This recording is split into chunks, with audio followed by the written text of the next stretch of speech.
Alhamdulillah, alhamdulillahilladzi an'ama alaina bi ni'matil imani wal islam.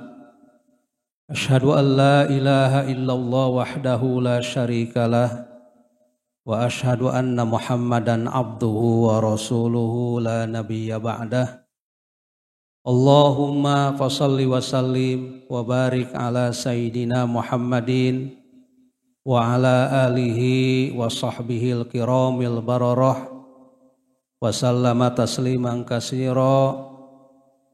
Amma ba'du, fa ya ibadallah, usi nafsi wa iyyakum bitaqwallahi wa ta'atihi faqad fazal muttaqun. Qala Allah ta'ala fi kitabihil karim, bismillahirrahmanirrahim.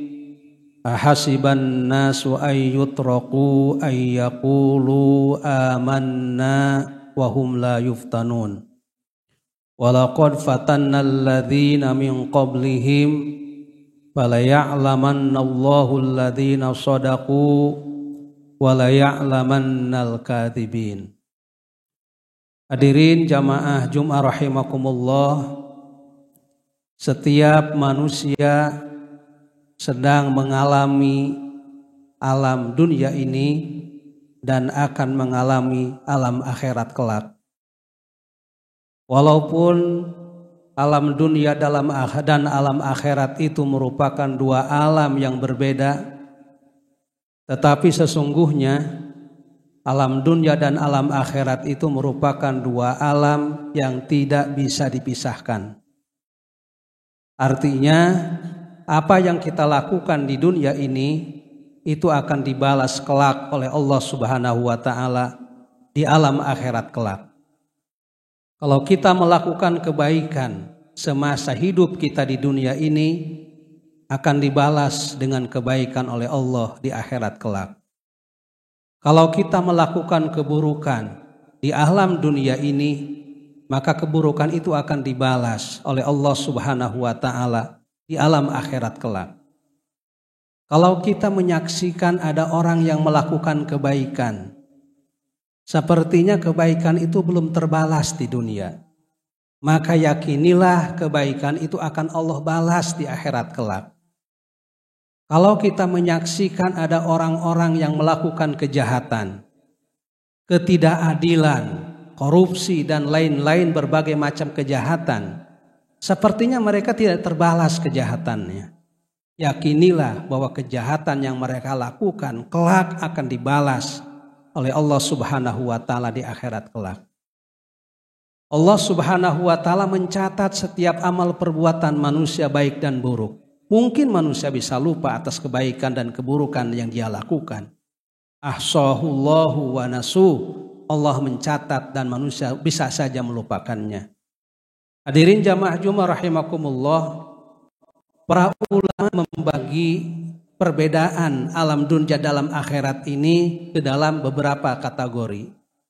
Yang pertama, dunia itu adalah darul amal, tempat di mana kita harus beramal, tempat di mana kita harus berbuat, berkreasi, berjuang, bukan tempat diam, bukan tempat malas-malasan. Bahkan Rasulullah SAW mengajak seluruh umatnya untuk memusuhi kemalasan.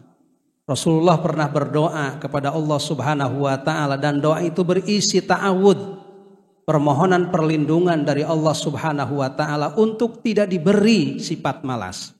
Allahumma inni a'udzubika minal adzi wal kasali. Ya Allah, aku berlindung kepada Engkau minal azzi, dari lemah, wal kasali, dan sifat malas. Pada satu saat Umar bin Khattab ketika beliau menjadi Amirul Mukminin memanggil seorang sahabatnya. Kemudian sahabat itu mendekati Amirul Mukminin kemudian berkata, "Wahai Amirul Mukminin, apa yang akan kau katakan kepadaku?" Kemudian Umar bin Khattab mengatakan, "Kalau kamu sedang tidak punya pekerjaan, maka turunkan apa yang ada di atas rumah kamu ke bawah." Kemudian sahabat itu bertanya kepada Amirul Mukminin Umar bin Khattab, "Kalau sudah di bawah, apa yang harus saya lakukan, wahai Amirul Mukminin? Apa-apa yang ada di bawah naikkan kembali ke atas." Ucapan Umar bin Khattab ini seperti sebuah lelucon. Ucapan Umar bin Khattab ini seperti sebuah dagelan. Padahal ucapan Umar bin Khattab ini adalah ucapan yang memberikan sebuah inspirasi kepada kita. Betapa umat Islam itu enggak boleh malas. Betapa umat Islam itu harus bekerja, berbuat, berjuang, beramal. Karena dunia itu adalah darul amal, tempat di mana kita harus berjuang, harus berbuat. Yang kedua, alam akhirat itu adalah darul jaza, bukan darul amal. Tempat di mana akan ada balasan dari setiap kebaikan dan keburukan yang kita lakukan. Di dalam surat An-Nahl ayat 97 Allah berfirman, "Man 'amila sholihan min dzakarin aw unsa wa huwa mu'minun falanuhyiyannahu hayatan thayyibah wa lanajziyannahum ajrahum bi ahsani ma kanu ya'malun." Barang siapa yang melakukan amal soleh, baik laki-laki atau perempuan, dan dia beriman kepada Allah Subhanahu wa Ta'ala, maka di dunia ini dia akan mendapatkan balasan. Tapi balasan di dunia ini adalah persentase, bukan balasan yang sebenarnya. Allah akan membalas bagi siapapun yang melakukan amal soleh di dunia, falanuhyiyannahu hayatan thayyibah, dengan kehidupan yang baik. Ketika dia diberi harta itu bermanfaat untuk diri dan keluarganya. Harta itu bisa dijadikan alat untuk memberikan pertolongan kepada orang lain. Itu namanya hayatan thayyibah. Ketika Allah menitipkan ilmu kepada dia, ilmu itu bermanfaat untuk dirinya dan untuk orang lain. Itu namanya hayatan thayyibah. Ketika Allah menitipkan kekuasaan, kekuasaan itu bermanfaat untuk dirinya, bermanfaat untuk kesejahteraan orang lain. Itu namanya hayatan thayyibah.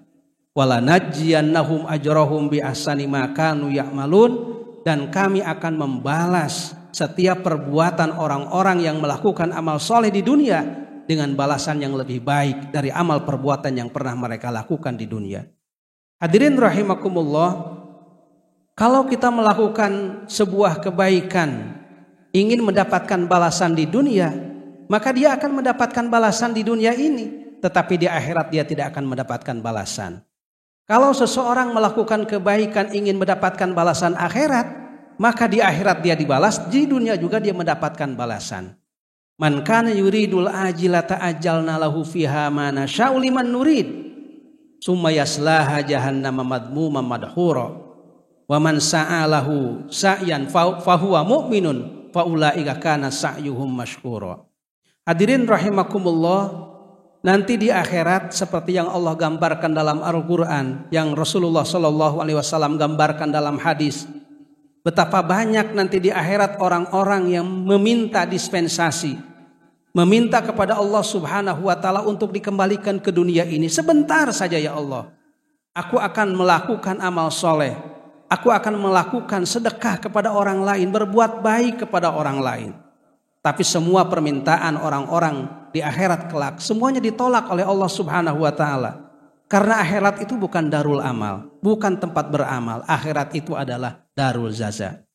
Hadirin rahimakumullah, yang kedua, dunia itu adalah darul mihan, tempat di mana semua orang akan diuji oleh Allah Subhanahu wa Ta'ala. Allah Subhanahu wa Ta'ala dalam surat Al-Ankabut ayat 2 dan 3 berfirman, ahasiban nasu ayyutraku ayyakulu amanna wa hum la yuftanun walaqad fatannal ladzina min qablihim fala ya'lamanallahu alladzina shadaqu wa la ya'lamannal kadzibin. Apakah orang-orang menyangka dan mengira dia akan seenak begitu saja mengatakan dia beriman kepada Allah Subhanahu wa Ta'ala, padahal mereka belum dicoba, belum diuji oleh Allah Subhanahu wa Ta'ala. Padahal orang-orang sebelumnya kata Allah telah diuji sehingga Allah mengetahui mana di antara mereka yang punya keyakinan keimanan yang benar, mana di antara mereka yang punya keimanan dan keyakinan yang bohong. Ujian itu adalah sunnatullah. Semua apa yang ada pada kita, kebaikan atau keburukan, itu merupakan ujian dari Allah Subhanahu wa Ta'ala. Said Qutb ketika beliau menafsirkan sebuah ayat, wa nabluukum bisyarri wal khairi, kami akan mencoba kamu sekalian bisyari dengan keburukan, wal khairi dan kebaikan. Ini perlu diterangkan kepada umat manusia. Umumnya manusia itu merasa kalau dia mendapatkan sesuatu yang buruk, yang dirasakan tidak enak, mereka punya keyakinan itu adalah cobaan dari Allah Subhanahu wa Ta'ala. Tetapi umumnya orang-orang kalau diberikan kenikmatan, harta yang banyak, kekuasaan dan lain-lain sebagainya, itu dianggap bukan cobaan. Padahal kebaikan yang ada pada manusia, keburukan yang datang kepada manusia, itu semua cobaan, fitnah bagi manusia. Apakah kita punya kemampuan menyampaikan, menyelesaikan, menggunakan semua nikmat yang Allah berikan untuk hal-hal yang baik. Hadirin rahimakumullah, di dalam Al-Quran dicatat sejarah oleh Allah Subhanahu wa Ta'ala akan betapa banyak orang-orang yang diberikan cobaan harta, mereka lulus dengan ujian hartanya. Kita tahu para sahabat itu adalah orang-orang yang sukses di dunia usaha mereka. Sehingga dalam sebuah hadis Rasulullah mengatakan bahwa ada 10 sahabat yang dikabarkan oleh Rasulullah SAW akan masuk surga tanpa hisab. Ternyata 9 sahabat yang dikabarkan Rasulullah masuk ke dalam surga adalah sahabat-sahabat yang kaya. Sahabat-sahabat yang sukses di dunia usahanya. Tetapi kekayaan para sahabat itu tidak seperti kekayaan kita. Kekayaan para sahabat itu terlihat ketika mereka bersedekah. Dalam simbol-simbol sedekah, dalam simbol-simbol perjuangan.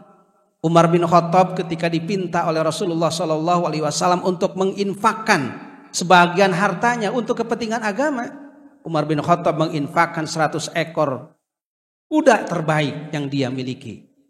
Sayyidina Abu Bakar ketika dipinta oleh Rasulullah SAW untuk menginfakkan hartanya untuk perjuangan agama, maka Sayyidina Abu Bakar menginfakkan 100 ekor unta untuk bekal perjuangan. Jadi kekayaan para sahabat itu terlihat dari simbol kekayaan. Ada juga orang yang diberikan cobaan kekayaan oleh Allah Subhanahu wa Ta'ala, tapi kekayaan itu tidak lulus. Dia tidak lulus dengan ujian kekayaan itu. Kita tahu Qarun dalam Al-Quran, Qarun itu sudah stempel, sudah cap. Kalau ada orang yang pelit, yang bakhil, kita sebut dia kayak Qarun. Jadi Qarun itu sudah jadi stempel bagi orang-orang yang bakhil, bagi orang-orang yang pelit. Tetapi saya melihat bahwa Qarun itu adalah sebuah sistem sekularisme. Sebuah sistem sekularisme yang bertumpu pada 2 kekuatan. Pertama, kekuatan untuk mengumpulkan harta semata-mata. Dan kita tahu dalam Al-Quran, Qarun adalah ternyata seorang pengusaha sukses yang punya kemampuan untuk mengumpulkan harta yang begitu banyak. Tapi harta yang banyak itu tidak pernah tertetes untuk orang lain. Qarun tidak pernah bersedekah. Qarun tidak pernah mengeluarkan zakat. Qarun tidak pernah membantu orang lain dengan harta yang dia miliki. Hartanya semata-mata dikumpulkan untuk kebanggaan dirinya. Yang kedua, sistem sekularisme itu adalah bertumbuh pada kekuatan ilmu semata-mata. Ketika orang-orang soleh memberikan peringatan kepada Qarun karena kesombongan hartanya, la tafrah innallaha la yuhibbul farihin. Wahai Qarun, jangan engkau berbangga-bangga, sesungguhnya Allah Subhanahu wa Ta'ala tidak menyenangi, tidak menyukai orang-orang yang sombong, orang-orang yang berbangga dengan hartanya. Qarun menjawab, qala innama utituhu ala ilmin indi. Apa hubungannya dengan Allah?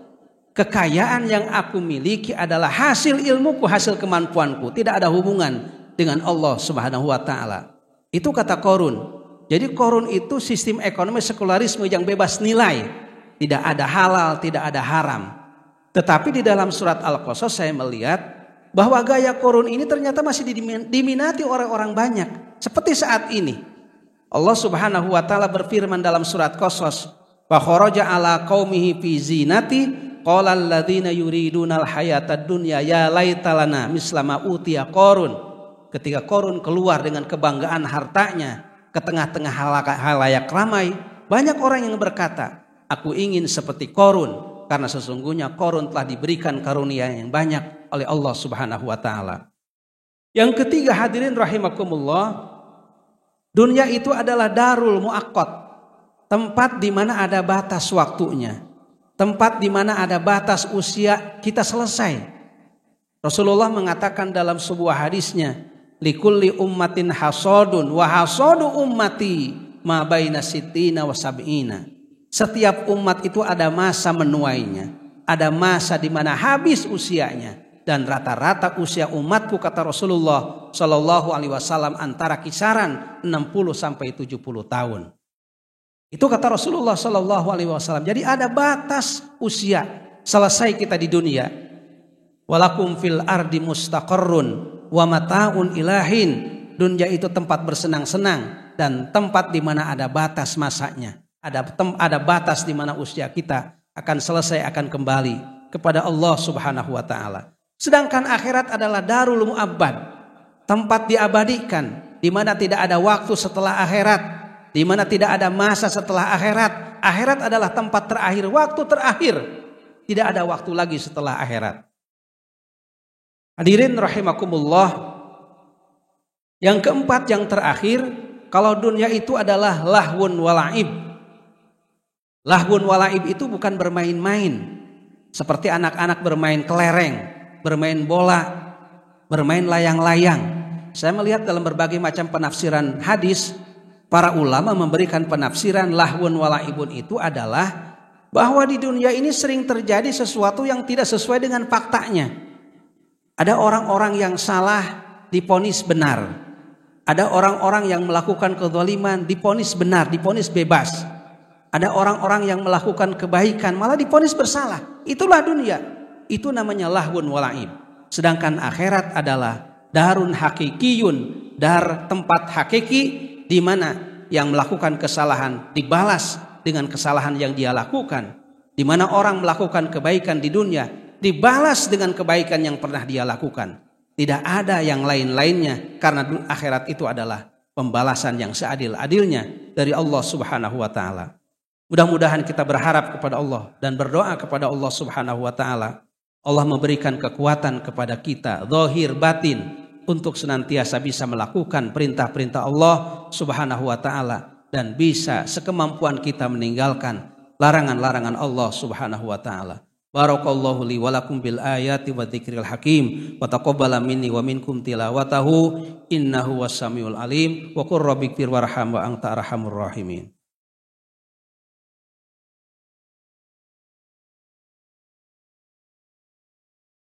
Alhamdulillahi nahmaduhu wa nasta'inuhu wa nastaghfiruh wa na'udzu billahi min syururi anfusina wa min sayyiati a'malina may yahdihillahu fala mudhillalah wa may yudlil fala hadiyalah. Asyhadu an la ilaha illallah wahdahu la syarikalah wa asyhadu anna Muhammadan abduhu wa rasuluhu la nabiyya ba'dah. Allahumma shalli ala sayidina Muhammad wa ala ali sayidina Muhammad. Fa ya ibadallah usi nafsi wa iyyakum bitaqwallah wa ta'atihi faqad fazal muttaqun.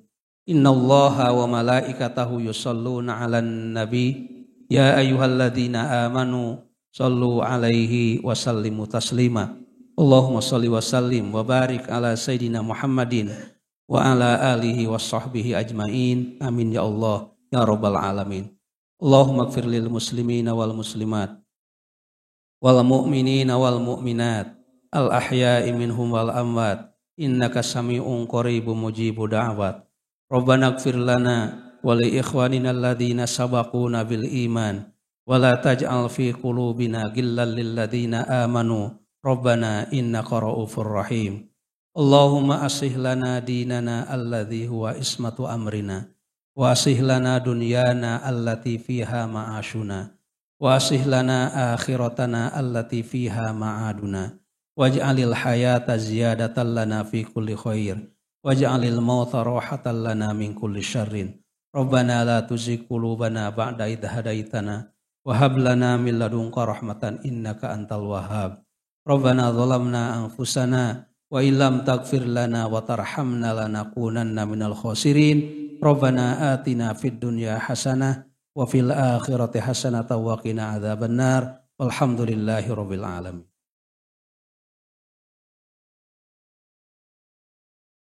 Allahu akbar.